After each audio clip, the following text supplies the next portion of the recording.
पंजाब में रिश्वत का नासूर सर चढ़कर बोलने लगा। एहतिकाफ में बैठने के लिए भी रिश्वत, समझ नहीं आती कि इसके ऊपर हंसें या रोएं। ये कहना है साबिक वफाकी वजीर फवाद चौधरी साहब का। नाज़रीन, अगर आप रमज़ानुल मुबारक के बाबरकत महीने के अंदर एहतिकाफ बैठना चाहती हैं और आप ये चाह रहे हैं कि आप आखिरी अशरे में अपने रब्बे ताला के साथ अपना कनेक्शन बहाल करके और 10 दिन का एहतिकाफ करके आप अपनी नेकियों को बख्शवा लें, आप अपने गुनाहों को माफ़ करवा लें और अल्लाह तबारक व तआला के करीब हो जाएं, तो उससे पहले आपको रोज़े की हालत में रिश्वत देना पड़ेगी। जी, आपको बताते चले जाएं, हाल ही में इंकशाफ सामने आया है। मोहम्मद आसिफ नामी शख्स ने ये इंकशाफ किया है। डेली पाकिस्तान ने इसके ऊपर बाकायदा तौर पर पोस्ट किया है कि दाता दरबार में अब तक तकरीबन 2000 से ज़ायद दरख्वास्तें मौसूल हुई हैं।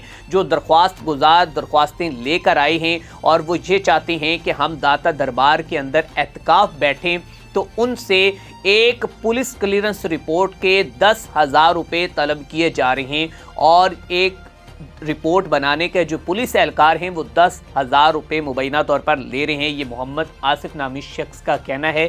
डेली पाकिस्तान ने इसके ऊपर बाकायदा तौर पर पोस्ट किया है।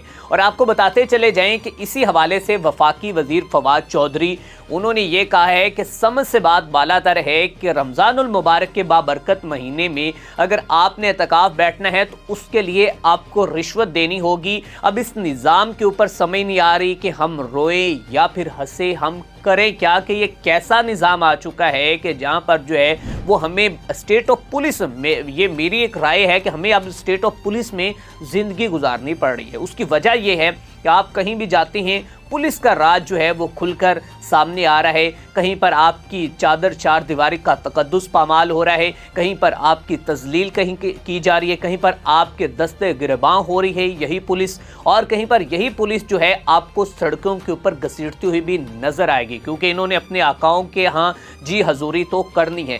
अब क्लियरेंस रिपोर्ट क्या है? क्लियरेंस रिपोर्ट ये है कि अब किसी भी बड़ी मस्जिद के अंदर अगर आपने एहतिकाफ बैठनी है तो उससे पहले आपको पंजाब पुलिस के खिदमत मरकज़ से एक क्लियरेंस रिपोर्ट लेनी होती है, जिसके ऊपर ये लिखा होता है कि इसका किसी भी इंतशार फैलाने वाले गिरोह के साथ ताल्लुक़ तो नहीं, या फिर इससे पहले ये किसी गैर सरगर्मियों के अंदर मुलविस तो नहीं रहा, किसी ऐसी एक्टिविटीज़ के अंदर ये शख्स तो मुलविस नहीं रहा कि जिससे रियासत को नुकसान हो, या इसके ऊपर कोई FIR तो दर्ज नहीं है। इसका पुलिस रिकॉर्ड क्या है, पुलिस इसके बारे में क्या रिकॉर्ड रखती है, ये तमाम तर तफसीलात जो हैं वो उस रिपोर्ट के अंदर होती हैं और पुलिस की जानिब से वो क्लियरेंस रिपोर्ट मिलती है। जबकि हाल ही में आपको पता है कि एक मजहबी जमात के ख़िलाफ़ भी एहतजाज हुआ और एहतजाज के दौरान उसके ऊपर जो क्रैकडाउन हुआ और उसके अभी लीडरान को तकरीबन जो कि 5 माह गुजरने के बावजूद जो है वो उनका पता नहीं चल सकता इस आज़ाद रियासत के अंदर।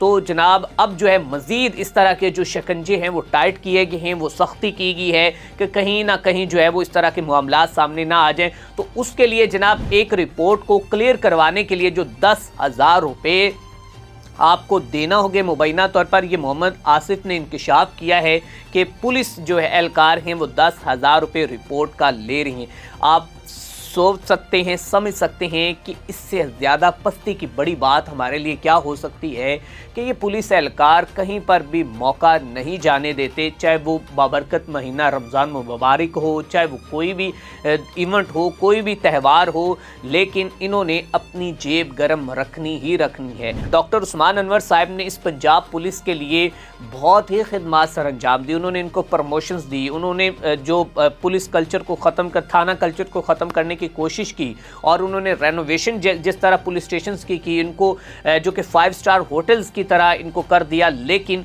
वो इनकी तरबियत ना कर सके, वो इनको समझा ना सके, वो इन पुलिस एहलकारों को बदल ना सके कि आपने क्या किसी की चादर चार दीवारी का तकद्दुस पामाल नहीं करना, या आपने किसी से रिश्वत वसूल नहीं करनी। वो इस तरह का उनकी करैक्टर असैसिनेशन जो है वो मतलब कि उनका करैक्टर बिल्ट नहीं कर सके, वो उनका किरदार जो है वो उनको मजबूत नहीं कर सके। और आज पंजाब पुलिस اسی وجہ سے سرخیوں کی نظر ہوتی ہے اور سرخیوں میں ان کو ڈسکس کیا جاتا ہے. جبکہ جو نئے آنے والے آئی جی پنجاب ہیں جناب، انہوں نے تو بڑی سختی سے کہا تھا کہ بدعنوانی جو ہے وہ ہم کہیں پر بھی بد انصافی نہیں دیکھیں گے، نا انصافی نہیں ہوگی. لیکن اب جو یہ خبریں سامنے آ رہی ہیں کہ اعتکاف میں بیٹھنے کے لیے بھی رشوت، یہ بات سمجھ سے بالا تر ہے. کیا ان کے خلاف بھی کوئی ایکشن ہوگا یا نہیں؟ آپ اس کے حوالے سے کیا کہتے ہیں؟ مریم نواز صاحبہ کے پنجاب کے بارے میں کیا کہتے ہیں؟ اپنی قیمتی رائے کا اظہار کریں. اسی کے ساتھ اپنے میزبان میاں اسلام کو دیجیے اجازت. دیکھتے رہیں ایس پی این نیوز.